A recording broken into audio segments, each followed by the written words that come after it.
Hello student, today we will do some more questions on the application of derivative. So let's start. देखिए question number 11 जो है हम लोग question number 10 तक कर चुके थे. आज हमें देखना है क्वेश्चन नंबर 11. क्वेश्चन आप स्क्रीन पे भी देख सकते हैं.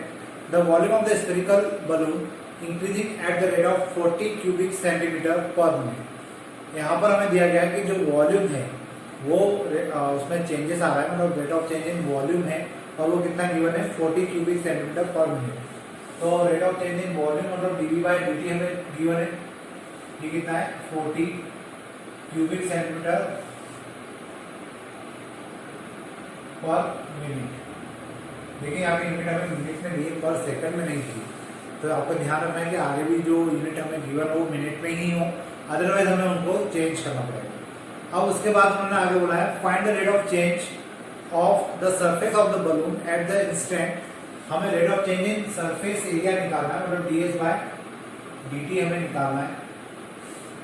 देखिए जो जो गिवन है उसको लिखते जाएंगे तो फायदा ही होगा कि आप लोग जल्दी से आइडेंटिफाई कर पाएंगे कि आपको निकालना क्या है, गिवन क्या है, और उसके बेसिस पर आप लोग क्वेश्चन को इजीली सॉल्व कर पाएंगे. तो इसलिए कोशिश करते जाइए कि जो भी आपको गिवन है उसको साथ साथ में लिखते चले. और अब यहाँ पे हम लोग बात करते हैं find the rate of change of surface of the balloon at the instant when the radius is 8 centimetre. यहाँ पे रेडियस कितनी है 8 सेंटीमीटर है, तो इसको हम लोग लिख देते हैं 8 सेंटीमीटर मतलब c. अब देखिए यहाँ पे पर मिनट से कोई फर्क नहीं पड़ा, मतलब यहाँ पर अगर हम लोग आंसर पर मिनट में ही निकालेंगे तब भी चल जाएगा. तो यहाँ पर 8 सेंटीमीटर रेडियस हो गई हमारे लिए.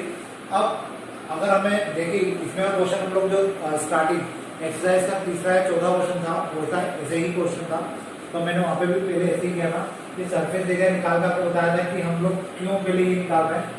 तो आपको जल्दी आइडिया होगा. ये हो जाएगा 4 पाई आर स्क्वायर, और अगर मैं इसको डिफरेंशिएट करूँ with respect to t, so we get ds by dt d by dt 4 pi are square. Again ds by dt, यहाँ पे आ जाएगा d by dr 4 pi are square, और साथ में यहाँ पे आ जाएगा dr by ds by dt equal to 4 pi are square का हम लोग स्क्वायर डिफरेंशिएट करेंगे तो वी गेट 8 पाई आर, और dr बाय dt अब हमें नहीं पता, तो अब हमें किसकी जरूरत पड़ेगी dr बाय dt. हमारी गाड़ी यहीं पे आकर टकेंगे और इसी के कारण मतलब dr बाय dt के कारण ही मुझे क्या करना पड़ेगा, पहले वॉल्यूम और rate of change in volume का यूज करना पड़ेगा. और volume of the cube, volume of the sphere होता है 4 बाय 3 पाई आर क्यूब. मिल जाएगा dv by dt. Same process यहाँ पे होगी, dt बाहर आ जाएगा, ये हो जाएगा 4 by 3 pi r cube. dv by dt इसको हम लोग लिख सकते हैं d by d r 4 by 3 pi r cube, और यहाँ आ जाएगा dr by dt. dv by dt हमें दिया हुआ है 40,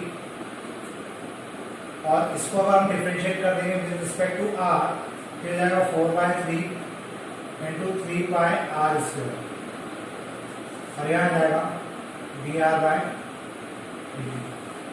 ये 3 से 3 cancel, 40 upon 4 pi are square equal to dr by dt. ये जो इक्वेशन 1 है इसकी वैल्यू हम लोग कहाँ रख देते हैं, यहाँ पर. तो अगर यहाँ रखेंगे तो देखिए कितना आएगा 8 pi R into 40 upon 4 pi are square.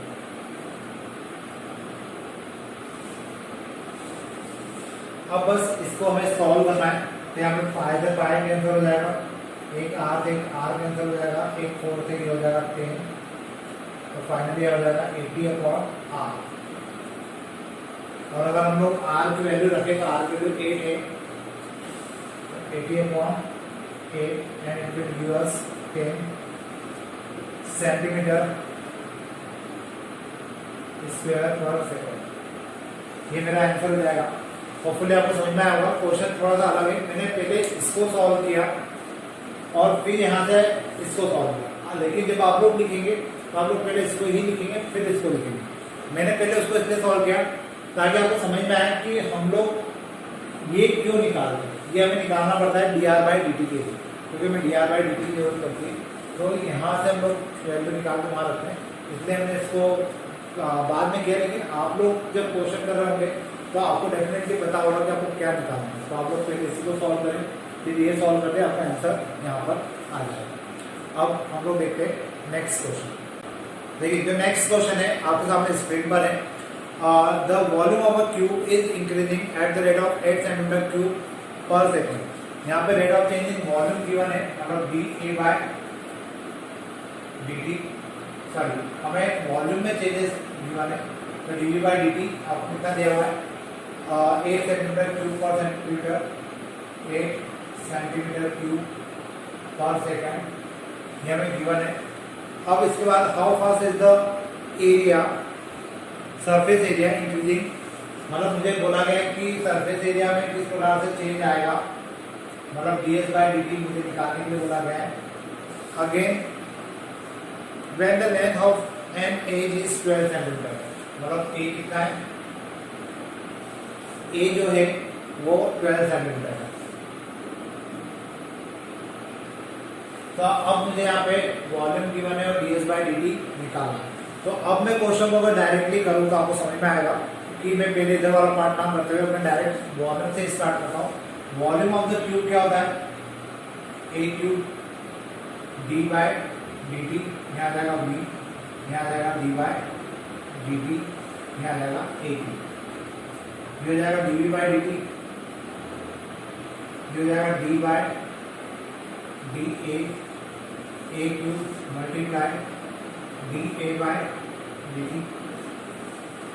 dV/dt की जगह तो कितना आ जाएगा 8 आ जाएगा, यहाँ आ जाएगा 3a² और यहाँ आ जाएगा dA/dt, 8/3a² equal to dA/dt, मेरा इक्वेशन 1। अब देखिए मैं यहाँ पे क्या करूँगा, ds/dt मुझे निकालने के लिए बोला गया, तो surface area of the cube होता है 6a²। फॉर्मूला अच्छे से याद होना चाहिए, फॉर्मूला याद नहीं होंगे तो गड़बड़ डेफिनेटली होगी। अब मुझे ds/dt करना है, ये हो जाएगा ds/dt, 6 d/dt of a², ds/dt equal to 6 d/da into यहाँ नहीं आएगा, यहाँ पे a² भी आएगा, यहाँ आ जाएगा dA/dt, ds/dt equal to 6 into 2a into, अब dA/dt की वैल्यू हम लोग इक्वेशन 1 से रख देते हैं, 8/3a², यहाँ आ जाएगा 8/3a²। तो ये 3 से ये कैंसिल, यहाँ 2 आ जाएगा, ये a से एक ये a कैंसिल, ये हो जाएगा 32/a ds/dt equal to 32/a, a की जगह आ जाएगा 12,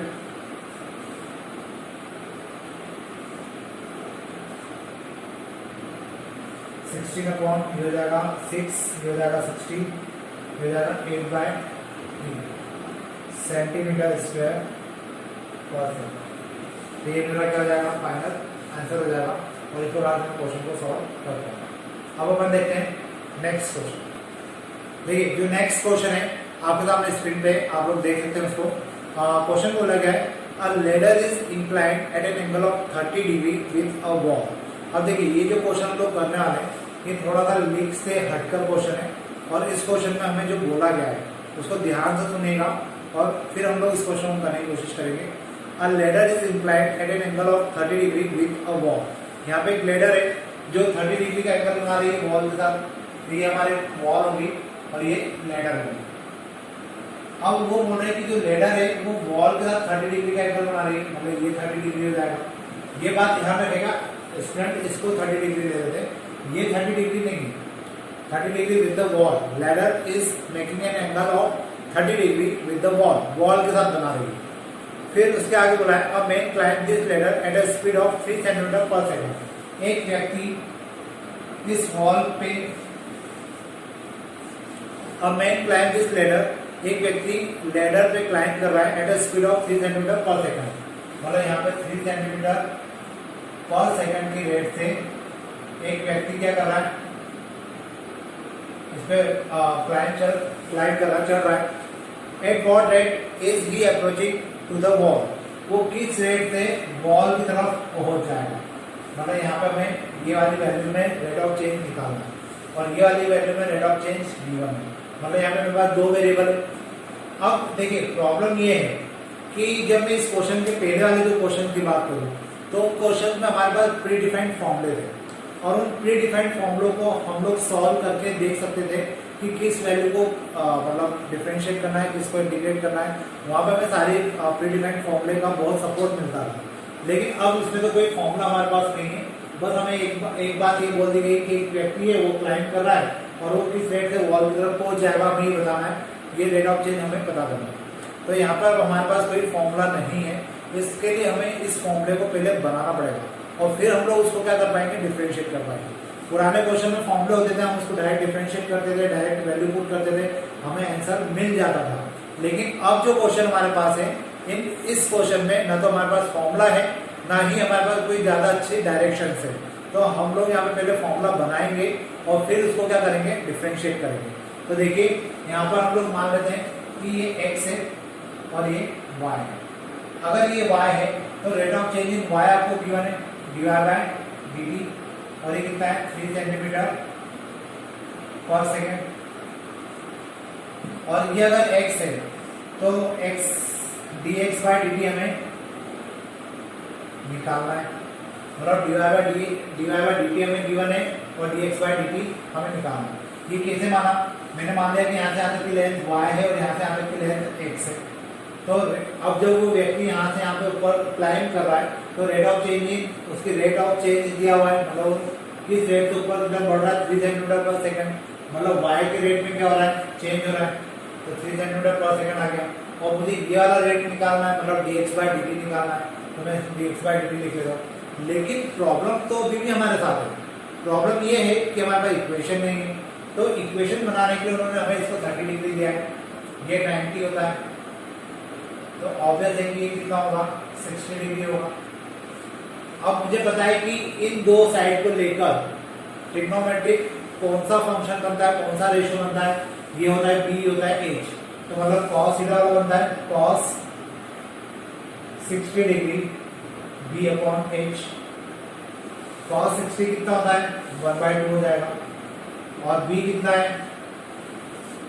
b अगर बेस हमने x माना है तो h कितना है y, तो y इक्वल टू जाएगा 2x। ये मेरे पास इक्वेशन आ गई। अब मैं इसको डिफरेंशिएट कर देता हूँ, मेरा आंसर आ जाएगा।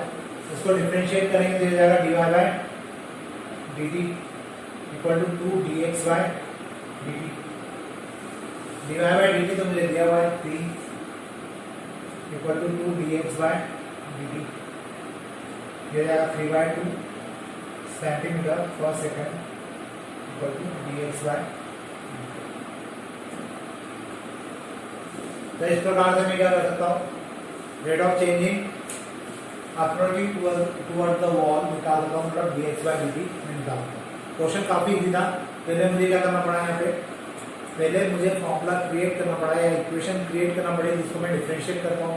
अब यहाँ पे आप y इक्वल टू 2x आ गया था, आप ऐसा मत करिएगा कि dy/dx निकाल दें, हमें विद रिस्पेक्ट टू टाइम निकालना, तो dy/dt आएगा और ये हो जाएगा dx/dt।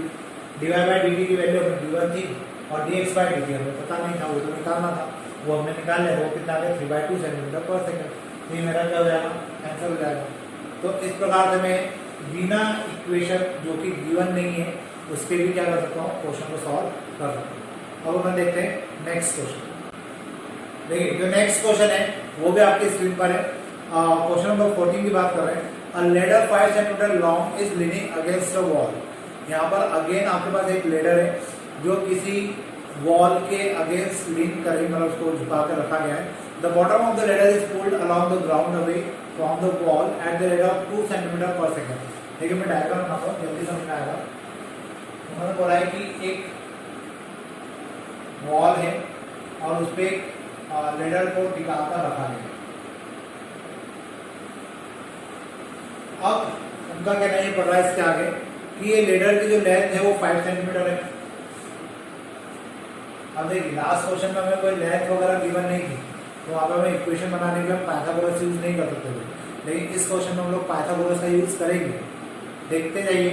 The bottom of the ladder is pulled along the ground away from the wall at the rate of 2 centimetre per second. यहाँ से इस लेडर के बॉटम को इस तरफ पुल किया जा रहा है, मतलब मुझे यहाँ पे किस रेट से पुल किया जा रहा है, ये दिया हुआ है आपको 2 centimetre per second, 2 centimetre per second की रेट से इसको उस डायरेक्शन में खींचा जा रहा है। तो उस कारण से जो लेडर है वो ऊपर टॉप से कहाँ आ जाती है, नीचे आ जाती है। ऑब्वियस है जब आप लेडर को नीचे से पुल करोगे तो उसकी जो हाइट है वो कम होगी, मतलब यहाँ पे rate of changing y axis, अगर मैंने इसको एक्स मान लिया और इसको मैंने वाई मान लिया,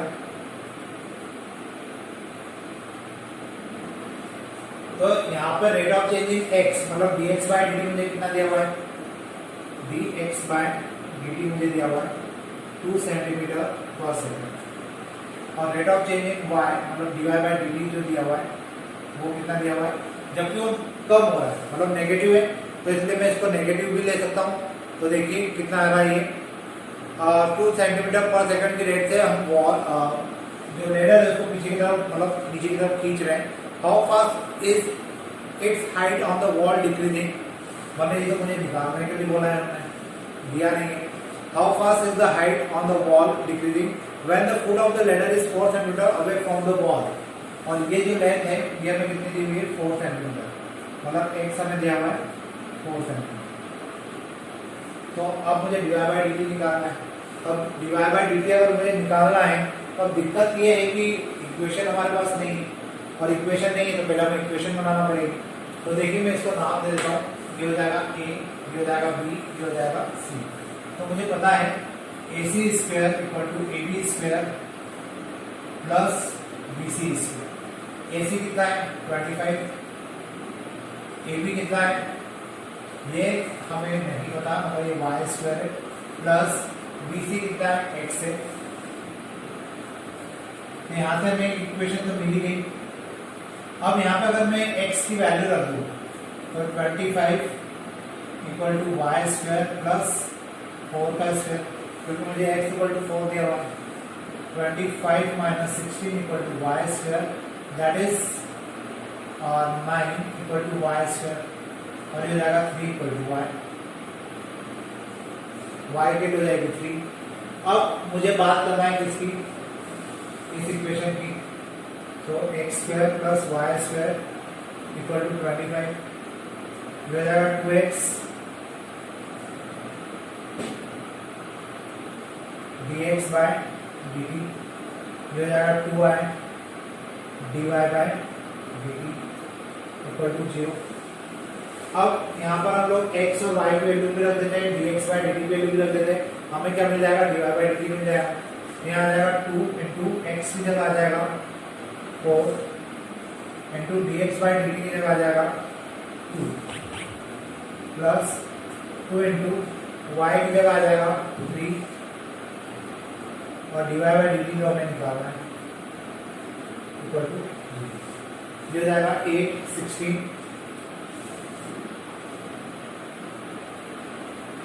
plus 6 divide by equal to 0, यहाँ आ जाएगा divide by dt equal to minus 16/6 divide by dt equal to हो जाएगा माइनस 8 बाय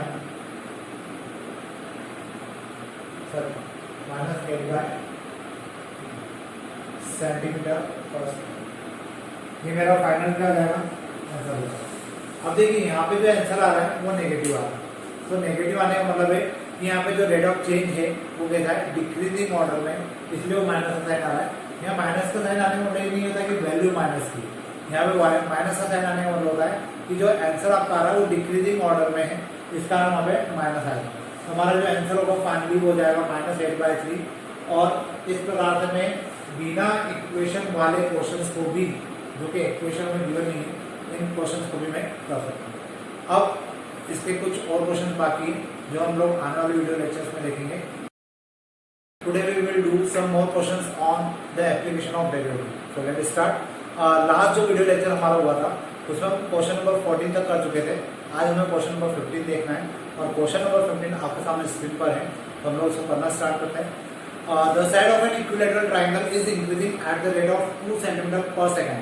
देखिए यहाँ पे अब हमें आज क्या दिया हुआ है कि एक इक्विलैटरल ट्राइंगल है जिसकी जो साइड्स हैं उसमें चेंजेस हो रहा है और वो चेंजेस कितना है 2 सेंटीमीटर पर सेकंड का है। मतलब rate of change in side मतलब dA/dt इक्वल टू हमें कितना दिया हुआ है 2 सेंटीमीटर पर सेकंड। अब देखिए इक्विलैटरल ट्राइंगल जो होता है उसमें तीनों साइड आपस में इक्वल होती है और उनके साइड को हम लोग स्मॉल a से डिनोट करते हैं, इसलिए मैंने dA/dt लिखा है। उसके आगे हमने बोला है at what rate is its area increasing, मतलब rate of change in area हमें निकालने के लिए बोला गया है dA/dt, ये हमें फाइंड करना है।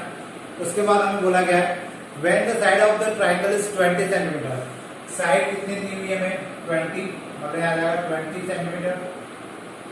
अब इस कंडीशन में मुझे क्या करना है dA/dt को पता करना है। तो देखिए यहाँ पर हम लोग क्या कर सकते हैं, area of the equilateral triangle जो होता है वो होता है √3/4 a²।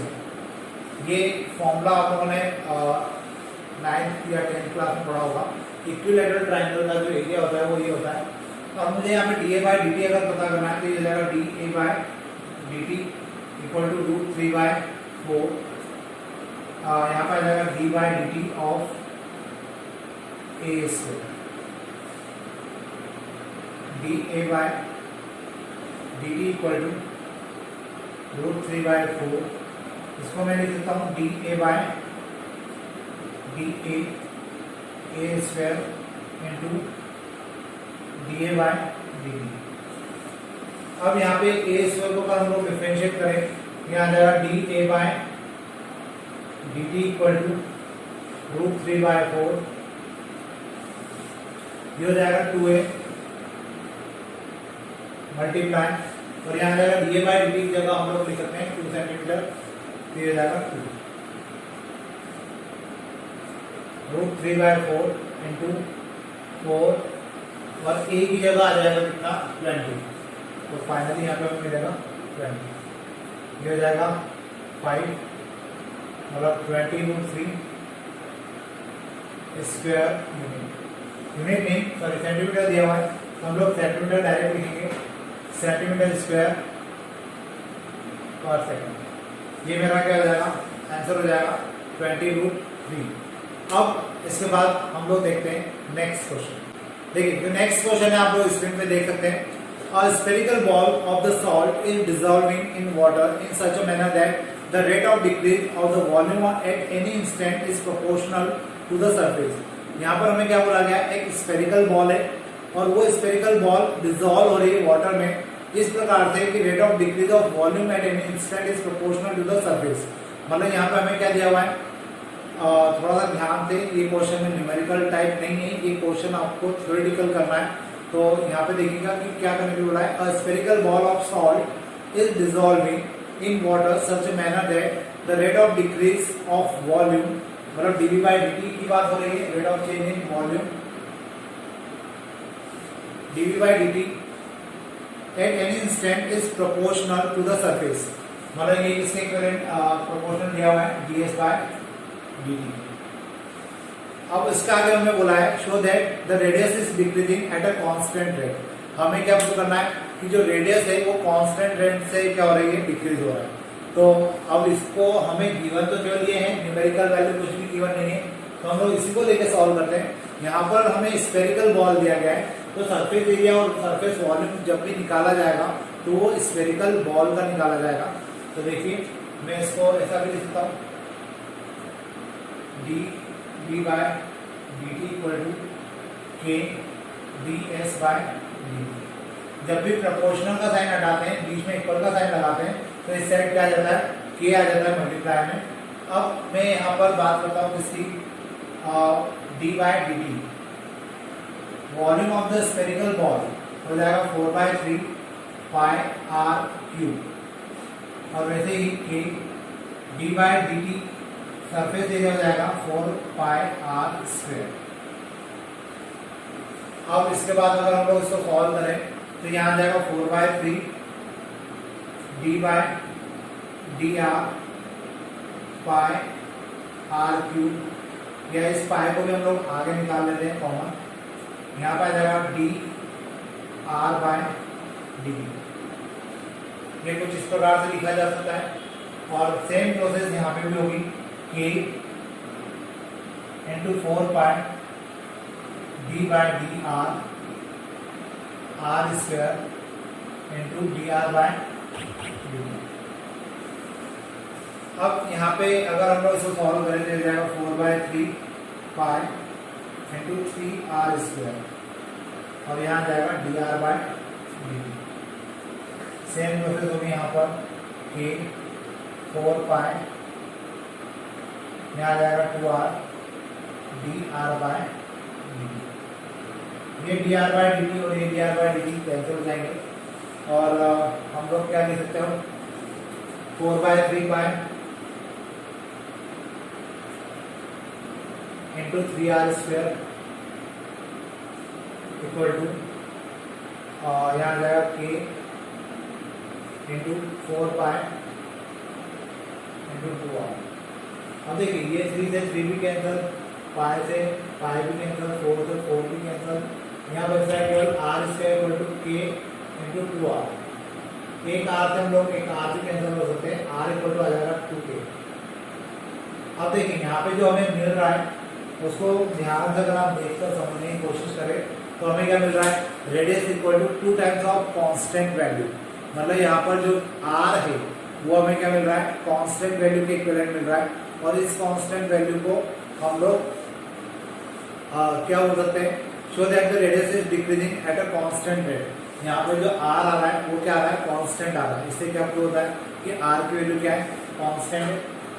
और हम लोग यहाँ पर क्या कर सकते हैं, अगर इस इक्वल के साइन को हटाए तो ये हो जाएगा प्रोपोर्शनल टू 2। मतलब r इज प्रोपोर्शनल टू 2 का मतलब क्या हुआ कि जो r की वैल्यू है वो क्या हो रही है, डिक्रीज हो रही है। अगर r की वैल्यू क्या है, प्रोपोर्शनल टू 2 है, कांस्टेंट वैल्यू के प्रोपोर्शनल है। अगर 2 की वैल्यू कम होगी या वैल्यू कम होगी तो ऑब्वियस है कि यहाँ पे रेडियस क्या होगा, कम होता चला जाएगा। तो इस प्रकार से ये मेरा क्या हो जाएगा, सॉल्यूशन हो जाएगा इस क्वेश्चन का। अब हम लोग देखते हैं नेक्स्ट क्वेश्चन। देखिए जो नेक्स्ट क्वेश्चन है आप लोग स्क्रीन पे भी देख सकते हैं। क्वेश्चन में दिया गया है, if the area of circle increases eight a uniform rate. एक सर्कल का जो एरिया है वो यूनिफॉर्म रेट से इंक्रीज हो रहा है, फिर then show that rate of change in perimeter varies inversely as its radius. उन्होंने बोला है कि जो रेडियस है, सॉरी जो एरिया है वो इंक्रीज हो रहा है, मतलब d a by D t आपको दिया हुआ है, और ये कितना दिया हुआ है, if the area of the circle increases eight a uniform rate. यहाँ पर हमें बोला गया है कि area of circle uniform rate से क्या हो रहा है, इंक्रीज हो रहा है। मतलब मैं यहाँ पे के लिख सकता हूँ, और इसके बाद then show that the rate of change in perimeter. मतलब उन्होंने बोला है कि पेरीमीटर की बात की, पेरीमीटर मतलब एक प्रकार से सर्कमफ्रेंस हो जाता है, तो यहाँ पे वो सर्कमफ्रेंस की बात कर रहे हैं। Rate of change in perimeter is varies inversely. तो rate of change in perimeter, perimeter को हम लोग यहाँ पे पी लिख लेते हैं। और सर्कल की बात अगर हो रही है तो सर्कल का जो पेरीमीटर होता है 2 पाई आर। पेरीमीटर मतलब मैं वापस बता दूं, पेरीमीटर मतलब है हमारे पास यहाँ पर सर्कमफ्रेंस की बात हो रही है। तो हमें यहाँ पर जो उन्होंने बोला है कि rate of change in perimeter is varies inversely as its radius. मतलब मुझे यहाँ पे कुछ ऐसा लाना है, प्रोपोर्शनल टू 1/r, समथिंग कुछ ऐसा मुझे प्रूव करना होगा, तब जाके मेरा आंसर ये फाइनल बन पाएगा। तो देखिए कैसे कर सकते हैं हम लोग इसको। यहाँ पे मुझे D a by D T दिया हुआ है, तो डी बाई डी टी, और यहाँ लिखा मैंने ए इक्वल टू टी। अब एरिया ऑफ द सर्कल क्या होता है, तो एरिया ऑफ द सर्कल होता है पाई आर स्क्वायर। यहाँ लिखेंगे d a by D T, और यहाँ लिखेंगे हम लोग pi are square equal to k, जो जाएगा कितना D by D R by r square into d are by D T equal to के। अब इसके बाद अगर हम लोग इसको डिफरेंशिएट करें तो जाएगा 2 pi R D are by D equal to के।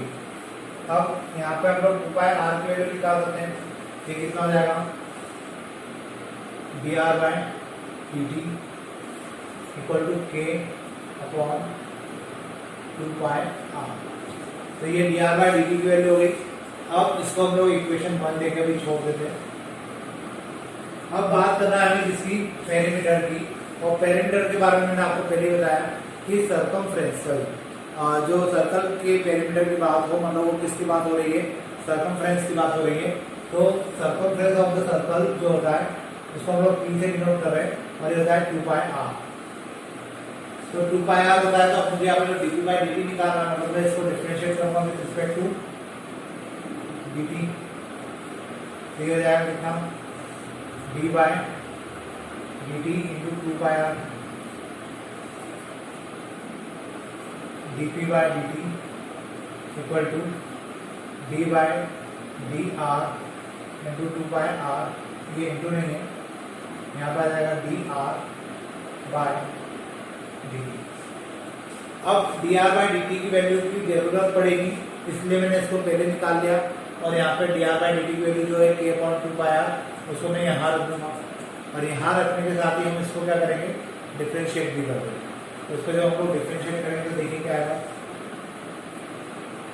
D P by D T equal to जो हो जाएगा 2 pi into d are bye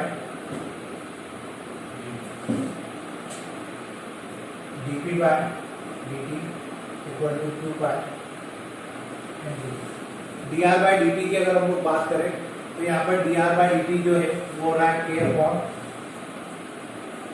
2 pi r. तो 2 पाई है, 2 pi cancel, D P by D t जो है वो इक्वल हो जाएगा के अपॉन आर के, और के अपॉन आर के इक्विवेलेंट है। यहाँ पे के क्या है, एक कांस्टेंट वैल्यू है, और के कांस्टेंट वैल्यू है, तो मैं इसको लिख सकता हूँ d t upon d t proportional to 1 upon r. और यही मुझे क्या करना था, प्रूव भी करना था कि जो सर्कमफ्रेंस ऑफ द सर्कल है वो रेडियस के इनवर्सली प्रोपोर्शनल होती है। तो ये अपन ने यहाँ पे प्रूव कर दिया। तो इस प्रकार से क्वेश्चन हम लोग कर सकते हैं। काफी इजी क्वेश्चन है, थोड़ा सा आपको बस फोकस करना है, ये क्वेश्चन आप लोग इजीली कर पाएंगे। होपफुली आपको समझ में आ गया होगा। अब अपन देखते हैं नेक्स्ट क्वेश्चन। तो ये जो नेक्स्ट क्वेश्चन है वो क्वेश्चन थोड़ा सा अलग हटकर है, और इस एक्सरसाइज का लास्ट क्वेश्चन। तो होपफुली आपको अभी तक के जितने क्वेश्चन हमने किए उनको समझ में आएंगे, और ये क्वेश्चन भी आपको इजीली समझ में आएगा, क्योंकि काफी इजी है। देखिए यहाँ क्वेश्चन में दिया है the total cost c of x in rupees is associated with the production of x unit of an item and is given by C of x equal to 0.005 x cube minus 0.02 x square plus 30x plus 5000. Calculate the marginal cost when 3 units are produced. देखिए यहाँ पे हमें क्या दिया गया है, total cost दी गई है, और टोटल कॉस्ट जो है वो रुपीज के साथ एसोसिएटेड है, मतलब रुपीज में दी गई है। हमें बोला गया है कि जो प्रोडक्शन है x यूनिट का उसके लिए एक इक्वेशन है, और वो जो इक्वेशन है वो क्या है, सी ऑफ एक्स है। तो सी ऑफ एक्स हमें क्या प्रोवाइड करता है, नंबर ऑफ प्रोडक्ट या जो भी आइटम्स बनाए जा रहे हैं उसका प्रोडक्शन के हमें एक इक्वेशन के फॉर्म में वैल्यू दी गई है।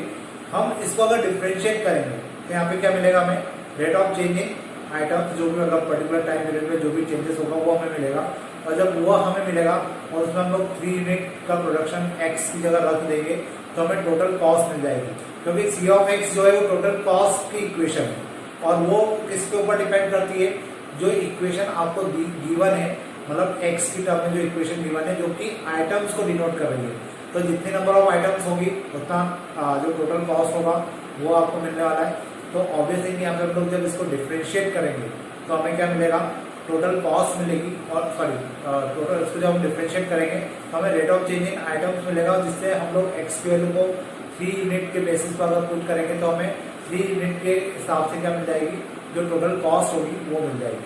तो अब इस क्वेश्चन को करते हैं। सी ऑफ एक्स हमें दिया हुआ है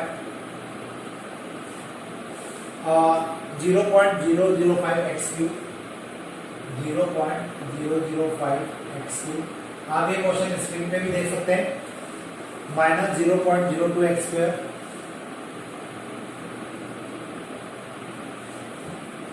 प्लस 30x प्लस 500।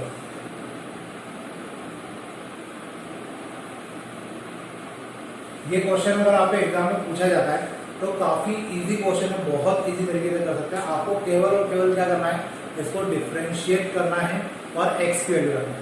तो एक्स की वैल्यू भी हमें यहाँ पे गिवन है और वो है कितनी 3 यूनिट, मतलब x इक्वल टू 3 हमें एट द लास्ट पुट करना होगा। तो x इक्वल टू 3 यहाँ लिख लेते हैं। अब इसका करना स्टार्ट करो तो c ऑफ x की जो इक्वेशन है वो है 0.005 x cube minus 0.02 x square plus 30x plus 5000। अब अगर मैंने इसको डिफरेंशिएट किया तो देखिए हमें c डैश x आया। हम लोग f ऑफ x को डिफरेंशिएट करते हैं तो f डैश x आता है, वैसे c ऑफ x को डिफरेंशिएट करेंगे तो c डैश x आएगा। तो c डैश x अगर हमने यहाँ पे लिखा, अब इसका मल्टीप्लाई ऊपर आ जाएगा, तो ये हो जाएगा कितना 0.015 x cube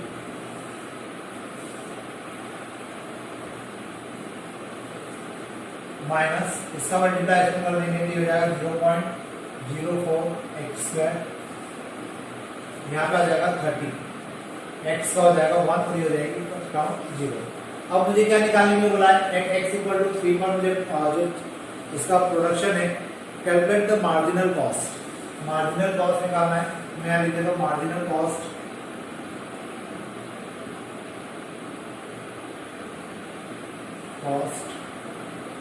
will be at x equal to 3 c dash 3। इसमें हम लोग क्या रखेंगे, जहाँ जहाँ x आ रहा है वहाँ पे 3 रखेंगे, फिर जाएगा 0.015 इंटू 3 का क्यूब माइनस 0.04 3 का स्क्वायर प्लस 30, हो जाएगा 0.015 एक्स 3 का क्यूब हो जाएगा 27 माइनस 0.04 इंटू यहाँ आ जाएगा 9 प्लस 30। अब देखिए इसका और इसका मल्टीप्लाई करना पड़ेगा, तो 27 और 15 का अगर मल्टीप्लाई करें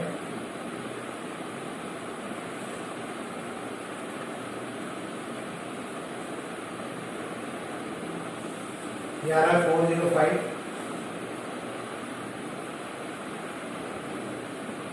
पॉइंट के बाद 3 डिजिट है तो 3 डिजिट काउंट करके यहाँ पे पॉइंट लग जाएगा, फिर माइनस इसका इसमें मल्टीप्लाई करें फिर 36 हो जाएगा 0.36 प्लस 30।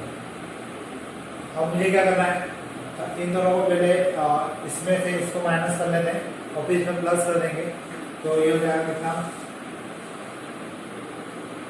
405 में से मैं इसको माइनस करूँगा 360 हो जाएगा 5 4 और ये हो जाएगा 0 45।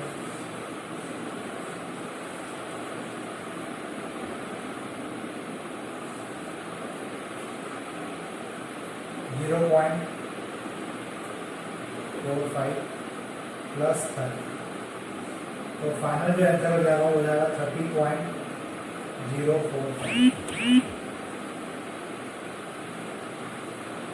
होपफुली आपको मेथड समझ में, ये भी काफ़ी इजी थी, मतलब कुछ ज़्यादा डिफिकल्ट कुछ भी नहीं था। हम लोग इसको इस प्रकार से प्लस और माइनस कर सकते थे, तो यहाँ पर हमारे पास कितना आ जाएगा 30.045।